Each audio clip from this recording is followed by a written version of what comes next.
Si tu ne maîtrises pas ce sur quoi va porter cette vidéo, peu importe ce que tu feras dans la vie, tu ne réussiras jamais à atteindre le summum. Tu l'auras peut-être deviné ou pas, mais aujourd'hui, nous allons parler d'épargne. Nous allons parler d'épargne. Alors, reste connecté parce que je vais te donner le secret que j'ai utilisé. Je ne suis pas une coach ou quoi que ce soit. Aujourd'hui, j'ai juste envie de te partager quelques stratégies, conseils et surtout le secret pour épargner rapidement. Reste donc scotché, on en parle juste après les génériques.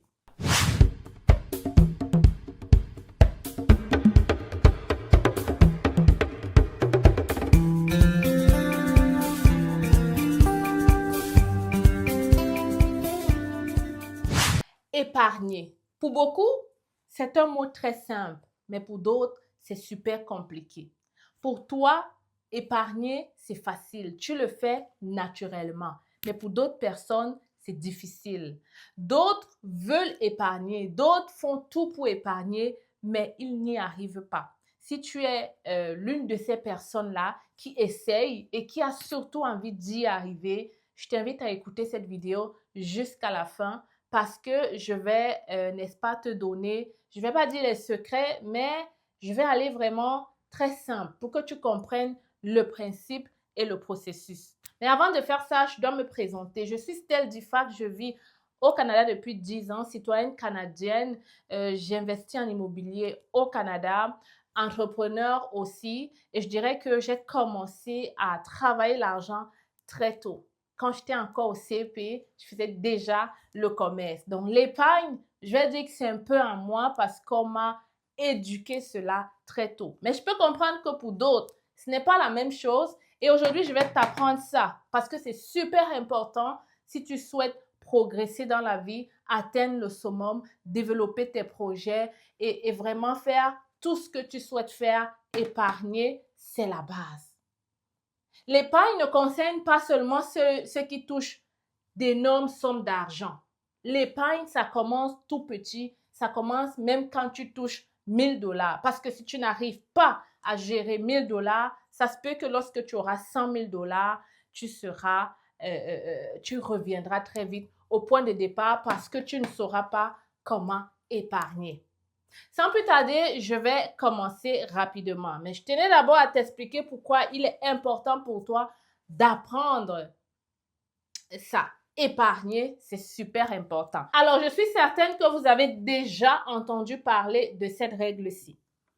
Je suis certaine que vous avez déjà entendu parler de cette règle. Il s'agit de la règle de 50%, 30% et 20%.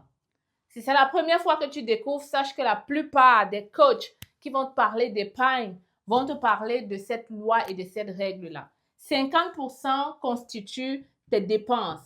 Ici, ce sont les dépenses obligatoires dont tout être a besoin pour vivre. Ça peut être le loyer, ça peut être la nourriture, ça peut être les factures, ça peut être l'école des enfants. En fait, tout ce qui est nécessaire pour ta vie en tant qu'être humain. Le 30%, n'est-ce pas, ils disent que ça, ce sont tes désirs. Voilà, ils disent que ça, ce sont tes désirs. Et le 20%, ils disent que ce sont, ici, c'est l'épargne. Donc, ça veut dire, si tu touches 1000 $, tu vas mettre 50% dans tes dépenses, tu vas mettre 20% seulement dans l'épargne. De vous à moi.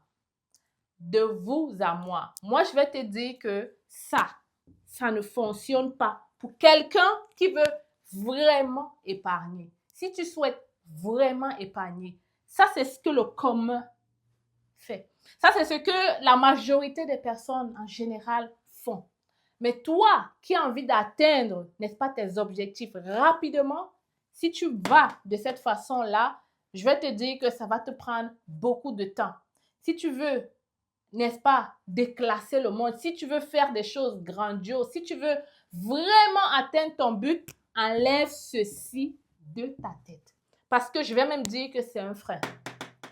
Pour beaucoup, vous allez vous dire, mais c'est ce que tout le monde fait, donc c'est normal, je suis dans la norme. Faut pas être dans la norme. En fait, si tu as envie de faire de grandes choses, arrête de vouloir être dans la norme. Ça, c'est la norme. Pour quelqu'un qui a vraiment envie d'arriver rapidement à ses objectifs, il doit minimum épargner 50%. En fait, il ne doit même pas se donner de limites. Il ne doit pas avoir de limites. Pas de limites. OK? Tu ne dois pas avoir de limites. Ton objectif doit être d'épargner. Alors, si tu peux même épargner 80%, fais-le. Si tu peux épargner 90%, fais-le. Et même 100%, pourquoi pas? Vous allez me dire c'est impossible. Je vais te dire que c'est très possible. Il y a des personnes qui réussissent à épargner 100% de leur salaire. La simple stratégie qu'ils ont mis en place, tu sais c'est quoi? C'est qu'ils ont fait tout pour que cette dépense-là soit payée par, je vais dire, des revenus passifs, comme des revenus de location, comme des bourses, comme plein d'autres choses en fait. Donc, il y a des personnes qui réussissent à épargner 100% de leur salaire. Je vais dire que je ne suis pas loin de là. Ne vous étonnez pas. C'est bien sûr parce que j'ai des revenus de location. Et j'ai des revenus de location, ça fait maintenant 5 ans. Même avant de venir sur YouTube, j'avais des revenus de location. Ça veut dire que je pouvais épargner presque 80-90% de mon salaire. Oui, je touchais juste l'assurance parentale. Tout ce qui venait dans ma poche, je n'avais pas de dépenses à faire, je n'avais pas de loyer à payer parce que ce sont les revenus de location qui payaient. Et en plus, je vivais, les enfants sont au Canada, on donne l'allocation familiale. Donc, l'allocation familiale était assez pour gérer la garderie des enfants ou leurs petits besoins. Donc, je pouvais épargner 90% de mon salaire. Et beaucoup de gens y arrivent. Alors, si j'avais gardé dans ma tête que non, je dois épargner 20%, c'est correct, je ne pense pas que j'allais être où je suis aujourd'hui. Donc, moi, je vais te donner le conseil et c'est vraiment le conseil de cette vidéo. Épargne tant que tu peux, ne te mets pas de limites. Commence par travailler ça dans ta tête parce que tout commence dans le mindset. Tout commence là. Si dans ta tête, c'est déjà 20%, tu n'y arriveras jamais. Alors, je vais quand même revenir dans ce cadran, n'est-ce pas? Je vais quand même revenir dans ce cadran et je vais vous dire où est-ce que ça coince pour beaucoup d'entre vous. Je vais vous dire où est-ce que ça coince pour beaucoup d'entre vous. Pourquoi, malgré le fait que tu as envie d'épargner, tu te rends toujours compte qu'à la fin du mois, il y a une de ces dépenses que tu ne comprends pas. Il y a toujours des dépenses, des choses que franchement, ça change chaque mois. Ce mois, tu te rends compte que il y a 300 $ que je ne comprends pas. Je suis en déficit dans mon compte bancaire. Pourtant, normalement, je ne devrais pas. En fait, la simple logique, c'est que tu dépenses plus que tu ne gagnes. Et ça, je pense que je ne t'apprends pas. Tu le sais, n'est-ce pas? Tu le sais. Au moment où tu me regardes, tu sais que tu dépenses plus que tu ne devrais. Tu dépenses plus que tu ne gagnes. Je vais d'abord mettre une pause. Je vais te mettre cette petite vidéo-là. Écoute la vidéo et ensemble, nous allons trouver l'erreur dans cette vidéo. Cette vidéo, ça a été prise par sûrement une Québécoise qui expliquait qu'en ce moment au Canada, il est impossible d'épargner avec le petit salaire. Écoute comment est-ce qu'elle repartit ses dépenses et ensemble, nous allons trouver où est-ce qu'il y a l'erreur. Le Québec est brisé. Comment qu'on fait pour arriver quand on gagne 22,50 $ en travaillant 40 heures par semaine? C'est un revenu brut annuel de 46 800 $ ou un revenu brut mensuel de 3 900 $. On enlève impôts et charges sociales, ce qui nous laisse un revenu net d'environ 2 925 $ par mois. faut enlever 1200 $ pour ton loyer, 400 $ pour l'épicerie, 100 $ pour électricité et chauffage, 150 $ pour Internet et téléphonie mobile, assurance auto et habitation 200, essence et transport 400, prêt automobile 500 $, entretien et réparation 100 $, vêtements et chaussures 50, soins personnels et produits ménagers 100, 150 $ en divertissement et loisirs, 100 $ dans la pharmacie et les soins qui ne sont pas couverts et un 100 $ pour les imprévus, ce qui nous laisse avec moins 625 $. Toi, c'est quoi ton revenu puis t'arrives-tu à la fin du mois? Je veux savoir ça dans les commentaires. Ciao! Alors, tu as écouté la vidéo et je vais te dire clairement ce que moi j'ai vu comme erreur. Et d'ailleurs, beaucoup l'ont décelé dans la vidéo, dans les commentaires. Les gens ont fait la même remarque que je vais te faire ici. Il est clair que cette personne vit au-dessus de ses moyens. Je répète, il est clair que cette personne vit au-dessus de tes moyens. Tu dois t'assurer. Je dis ça, même au Canada en 2025, et d'ailleurs, j'ai déjà fait une vidéo là-dessus, très détaillée. Je t'ai démontré par A plus B que tu peux encore, même au Canada en 2025, épargner 50% de ton salaire.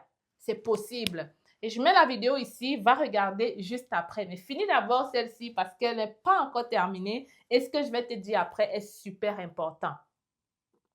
Quand tu as écouté ce que la fille dit, le premier hic, c'est le loyer. Est-ce que vous avez entendu le loyer qu'elle a donné? Vous avez entendu combien elle a donné? Comment est-ce possible qu'une personne qui touche ce montant met autant d'argent dans son loyer? Les amis, la base, si tu veux épargner, ça c'est là le deuxième.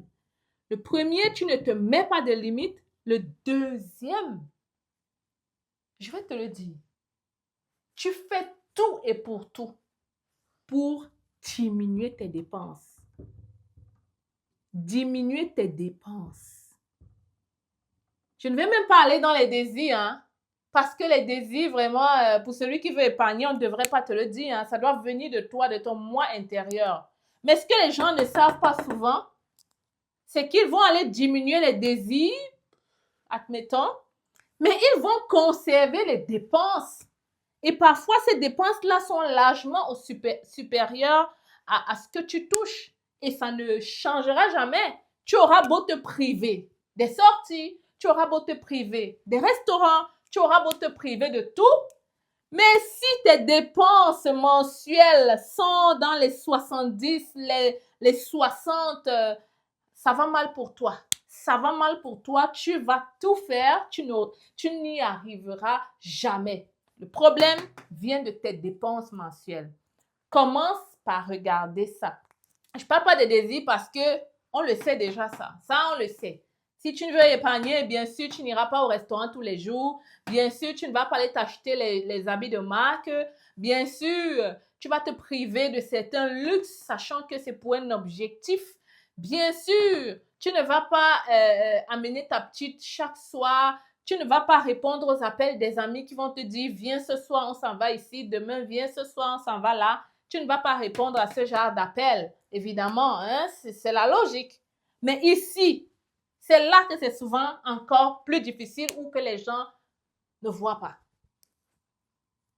Et quand tu as écouté la vidéo, c'est là que ça bug pour la fille.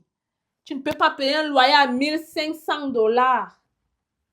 Tu ne peux pas payer un loyer même à 1200 $ si tu touches 2200 $. Tu ne peux pas.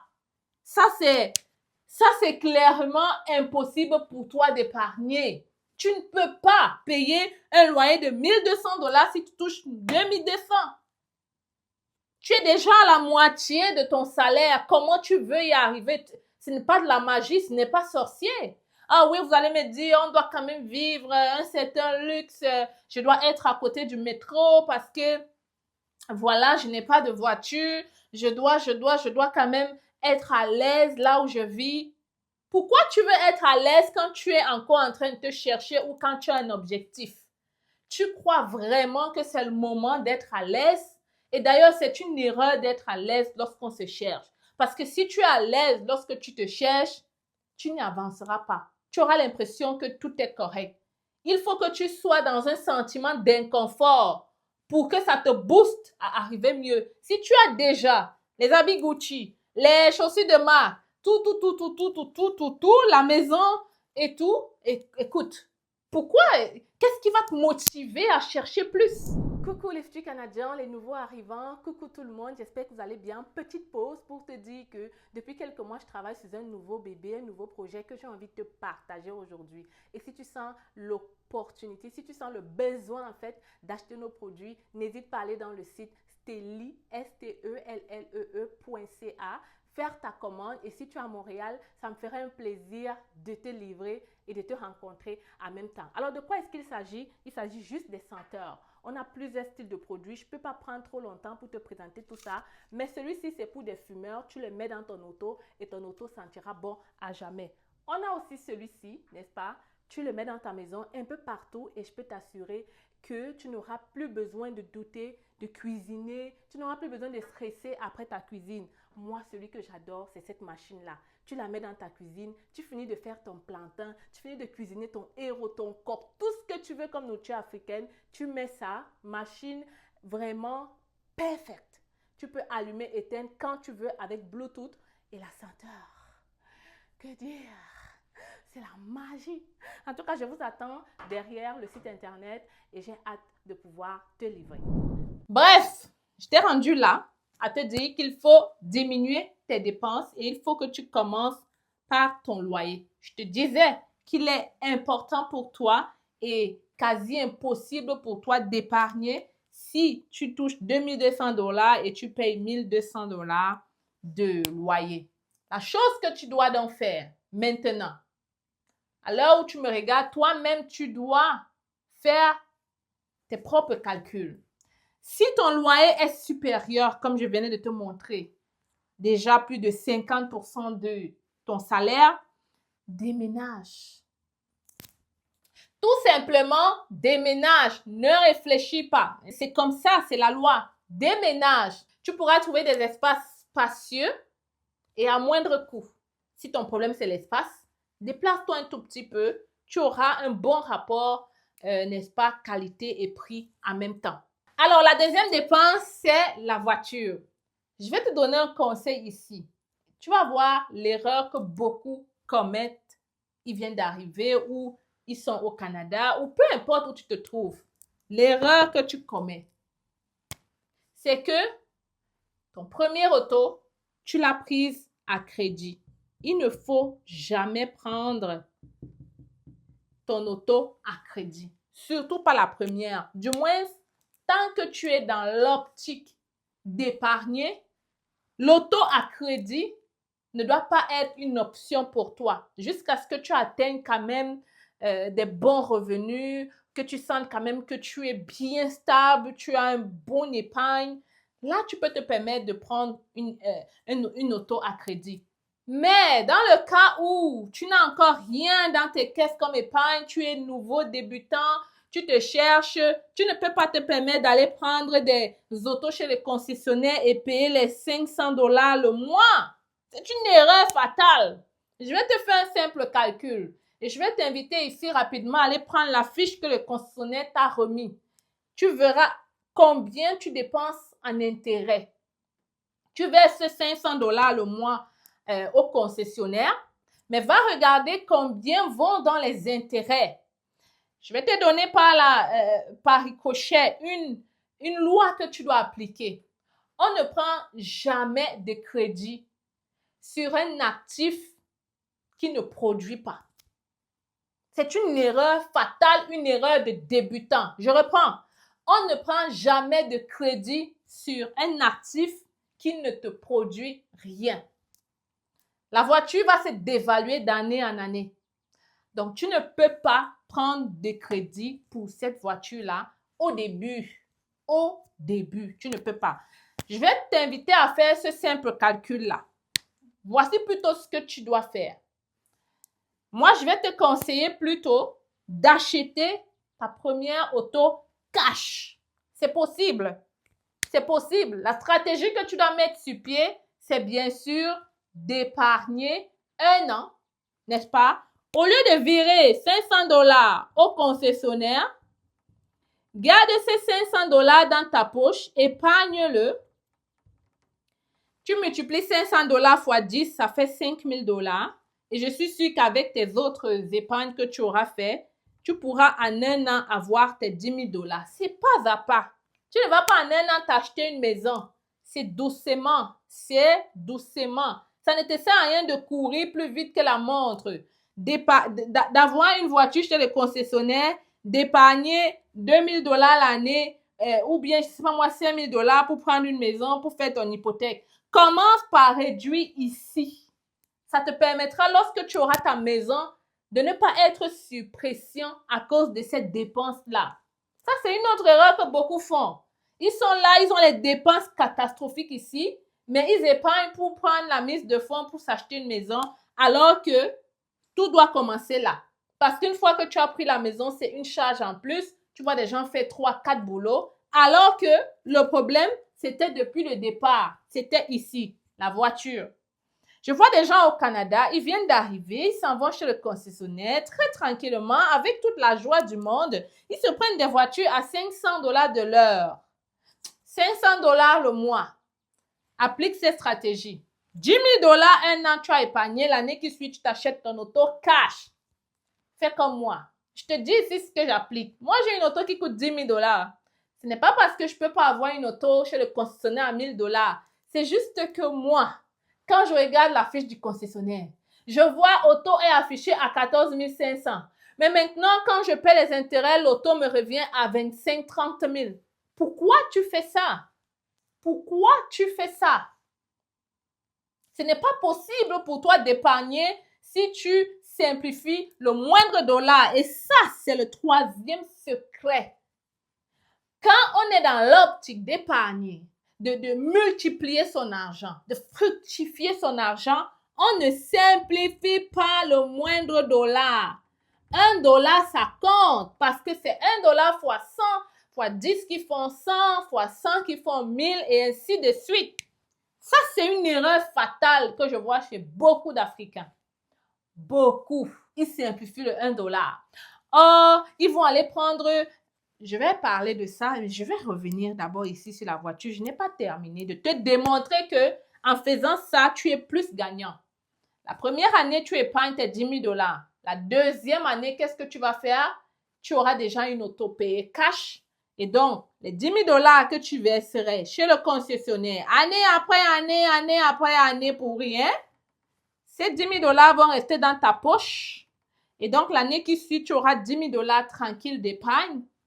Et ainsi de suite. Ainsi de suite. C'est comme ça qu'on réussit à épargner. Je disais que c'est comme ça qu'on réussit à épargner. Cette règle-là, je te le dis, ça fonctionne.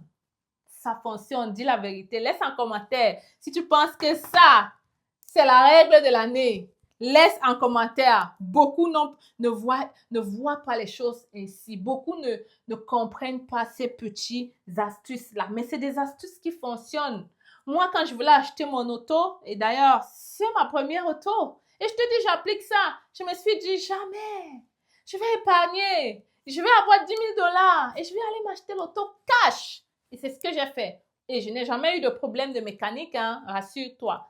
Je m'assure d'avoir une auto de 3-4 ans en arrière. C'est même pas ça le plus important. L'important, c'est qu'avant de prendre l'auto, tu t'en vas faire l'inspection pour être sûr qu'il n'y a pas de problème majeur mécanique là-dessus. C'est tout. Donc, je te disais que la troisième chose là, c'est qu'il ne faut pas simplifier 1 $. De quoi est-ce que je parle concrètement? Avant de prendre, exemple, ton abonnement chez Vidéotron, assure-toi que les autres compagnies téléphoniques n'offrent pas mieux. Mais beaucoup ne font pas ça. Je ne sais pas si c'est la paresse. Je ne sais pas si c'est quoi. Ou si c'est le luxe. Je ne sais pas. Mais je vais te dire, tu ne dois pas simplifier 1 $. Si Vidéotron te fait à 45 $ et que l'autre compagnie peut te faire ça à 40 $, 5 $, c'est beaucoup. Parce que c'est aussi ça le mindset. De te dire que chaque dollar est important. et de te dire que je ne dois pas laisser ces 5 dollars passer. Parce que si tu te dis que c'est normal, ça se peut que tu te dises la même chose dans les autres dépenses, dans les autres aspects de ta vie.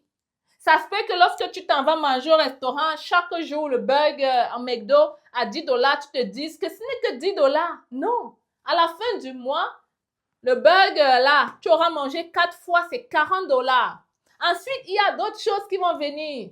Tu vois un petit truc en route, un petit vêtement, c'est juste 10 dollars. Non. Non. C'est dans la tête. C'est pour ça que je te dis, commence à implémenter ça aujourd'hui. Chaque dollar compte. Et ça va te permettre qu'à chaque fois que tu voudras dépenser, tu vas te dire, non, non, non, c'est 1 dollar, mais c'est beaucoup à la fin du mois. C'est beaucoup. Et c'est comme ça que ton argent part. Hein. Ce n'est pas d'une autre façon. C'est des petites dépenses comme ça de 5 dollars, de 2 dollars, de 10 dollars qui font 300 dollars de perdu à la fin du mois que tu aurais pu épargner. Vérifie ton compte bancaire à l'heure où je te parle. Va vérifier. Tu vas voir. C'est exactement ça que tu fais comme erreur. Donc, tu ne simplifies pas 1 dollar. Avant de prendre la compagnie Vidéotron, assure-toi qu'ailleurs, on ne t'offre pas mieux. Avant d'acheter cette chaise à 500 dollars, assure-toi que sur Marketplace, il n'y a pas meilleure chaise d'occasion bien à 100 dollars ou bien dans les autres magasins. Avant d'acheter la télé chez toi, avant d'acheter une table, avant de prendre n'importe quel fournisseur pour je ne sais pas quoi, quel problème il y a dans ton appartement, assure-toi que tu n'as pas trouvé mieux ailleurs. Laisse la paresse. Cherche, cafouille, marchande s'il le faut. Je dis marchande parce que beaucoup pensent qu'en Bain ou au Canada, on ne marchande pas. C'est faux. Le fournisseur peut venir te dire ça. Tu dis que mon cher, l'autre là m'offre mieux. Tu n'as pas mieux à m'offrir. Tu vas voir, il va baisser ses prix. Voilà. Je t'ai donné une autre stratégie. Alors, la troisième dépense qui est aussi très commun et qui coûte beaucoup, c'est évidemment la nourriture. N'est-ce pas? Que tu vives seul ou que tu vives pire encore si tu vis en famille. La nourriture prend souvent beaucoup dans les dépenses. Et je vais te donner la stratégie ici. Et voici ce que beaucoup de familles font. Ils s'en vont dans les magasins. Si tu es comme moi, madame, tu vas te reconnaître parce que ça, c'est moi. Je m'en vais au magasin, je n'ai pas fait la liste. Je n'ai même pas regardé à la maison qu'est-ce que j'ai et qu'est-ce que je n'ai pas. Ça, c'est moi. Mais aujourd'hui, je vais dire que je peux me permettre. Bon, maintenant, quand tu vas comme ça, tu regardes, tu ne sais pas ce que tu as, ce que tu n'as pas. Tu te retrouves en train d'acheter la boîte de tomates et pourtant, il y a 5 boîtes de tomates à la maison qui vont suffire pour le mois. Ça, c'est l'erreur numéro 1. L'erreur numéro 2, c'est d'acheter plus que tu en as besoin pour le mois. Tu vas te dire, c'est pas grave parce que même si je n'utilise pas le mois prochain, ben, je vais l'utiliser. Le problème, c'est que quand il y en a trop, eh bien, on consomme trop. Tu comprends? Si dans ton magasin ou dans ton truc, il y a trois pains. Si on devait en manger un et que ça suffirait, on va en manger beaucoup plus parce qu'on voit. Les gens de la maison vont manger beaucoup plus parce qu'ils voient. Alors que si dans ton frigo, tu as décidé et tu as vu que ben, si j'achète un filet de pommes où il y a 15 pommes, ensuite j'achète d'autres fruits, ça va aller. Si tu achètes 2 filets de pommes, tu vas te rendre compte que ça va toujours finir. C'est ça le problème. Faut pas acheter plus que tu en as besoin. Parce que ça incite à consommer, ça incite à manger. Beaucoup de choses vont pourrir dans ton frigo. La date de péremption, même quand tu vas acheter, tu ne regardes pas. Tu te rends compte après avoir acheté que 3 jours après ça périmait. Il faut jeter tous les yogourts au frigo. Ainsi de suite. C'est un enchaînement qui te fait dépenser beaucoup plus dans la nourriture. Remarque bien. À partir d'aujourd'hui, tu vas faire ta liste lorsque tu t'en vas à Costco. Fais une liste avant de sortir de ta maison et assure-toi d'acheter ce dont tu as besoin et achète ce qui serait, à ton sens, suffisant. Ça va faire en sorte que les gens de la maison vont se recadrer. Quand ils vont arriver dans le frigo, ils vont voir que aujourd'hui, il n'y a que 7 pommes. Nous sommes 6 dans la maison, ça veut dire que je ne dois pas trop en manger. Mais s'ils envoient une fois, ça se peut qu'ils en mangent beaucoup plus. Voilà. Autre chose, tu dois faire tes courses dans les grands commerces. Les petits commerces comme les dépanneurs, les petits trucs là, c'est lorsqu'on n'a pas le choix. C'est parce qu'aujourd'hui, tu voulais cuisiner, tu n'as pas ce dont tu as besoin, alors tu t'en vas dans les petits dépanneurs. Mais quand on veut faire les courses, quand on veut épargner, on s'en va dans les grands magasins. Je t'ai fait une vidéo qui t'expliquait vraiment ça en profondeur. Je t'ai donné le nom des magasins. Alors, je t'invite à aller regarder la vidéo. C'est la même vidéo dont je parlais au départ. Là-bas, je t'ai vraiment démontré, avec calcul à l'appui, comment je fais et comment les gens font pour épargner 50% de leur salaire. Des gens arrivent à acheter la maison au Canada après 1 an. Tu te dis qu'ils sont sorciers? C'est un couple comme toi, hein? Ils viennent d'arriver aussi. Ne te dis pas que oh, c'est correct, je viens d'arriver, je ne dois pas me mettre de pression. Le problème, c'est que quand tu commences comme ça, tu continues comme ça. Tu ne sais plus t'arrêter. Quand tu as pris l'habitude de dépenser ici, quand tu as encore pire, aller signer chez le concessionnaire. Sache que dès que tu signes chez le concessionnaire, si tu repars le lendemain même avec la même voiture, elle aura perdu au moins 1 500 $. Hein? C'est vrai, c'est comme ça. Donc, c'est des décisions qu'il faut réfléchir avant de prendre. Et il faut réfléchir au début. Et il faut surtout avoir des personnes, regarder des vidéos comme ça pour t'expliquer ce qui t'attend. Voilà. Donc, je pense que j'ai fait le tour pour moi, pour te montrer comment épargner. Je vais récapituler rapidement et voici les 3 règles d'or que tu devrais appliquer à partir d'aujourd'hui. C'est-à-dire, tu ne te mets pas de limites. Tu te dis dans la tête, j'épargne le maximum possible. Ça veut dire que si les gens disent que 30% c'est les désirs, nanani, nanana, dès que tu vois que tu peux barrer ça, tu barres. Tu remets les 30% là dans ton épargne. 20% déjà, c'est l'épargne. Donc, c'est comme ça que tu pourras faire. 2, tu diminues tes dépenses au maximum et tu commences par diminuer la plus grande charge qui est souvent le loyer, la voiture, la nourriture. C'est là qu'on commence à toucher. Il y a les gens, je vais épargner. Oui, mais elle enlève souvent les désirs. Je vais épargner. Oui, mais non, j'ai besoin de ma voiture là. Ma voiture là, je l'aime beaucoup. Voilà, c'est ça qui te coince donc. Voilà pourquoi tu n'y arrives pas. 3e, tu ne simplifies rien. Chaque dollar compte. Alors les amis, c'est ici que la vidéo s'arrête. J'espère que vous avez apprécié. Si c'est le cas, vous n'oubliez pas de me laisser un pouce j'aime pour que je puisse faire d'autres vidéos ainsi que je comprenne que ça vous aide concrètement. J'ai envie que dans quelques années, on ait une communauté de nouveaux arrivants canadiens, n'est-ce pas, prêts à investir dans n'importe quel domaine. On est une communauté de Canadiens avec plein d'argent. Dans les autres vidéos, je compte te dire maintenant, une fois que tu as épargné, comment faire pour fructifier ton argent. Raison de plus pour que tu t'abonnes. Parce que c'est vrai que c'est facile, c'est une chaîne d'immigration. Je parle d'immigration, mais je sais qu'il y a aussi de nouveaux arrivants. Alors, je vous l'ai dit, en 2025, je me concentre aussi sur vous parce que l'objectif, c'est d'avoir une communauté de nouveaux arrivants. Je t'invite ici à remplir le petit questionnaire qui est ici pour communiquer avec notre conseiller financier qui va t'apprendre un peu plus sur les REER, sur les CELI. Et ce sont des méthodes pour, n'est-ce pas, fructifier maintenant ton épargne. Mais on le sait, n'est-ce pas? Pour pouvoir fructifier, pour pouvoir épargner, il faut avoir de l'argent, il faut avoir un emploi. Voilà pourquoi je t'invite aussi, si tu n'as pas encore d'emploi au Canada ou bien si tu penses que c'est tellement difficile pour toi d'avoir de l'emploi, je t'invite à me contacter en privé pour un coaching. On travaillera sur ton insertion professionnelle au Canada et on trouvera où est-ce que ça bloque. Super important. On peut faire des vidéos comme ça, toi et moi, où on discute, tu me poses des questions, je te réponds, je te donne des stratégies pour trouver cet emploi au Canada.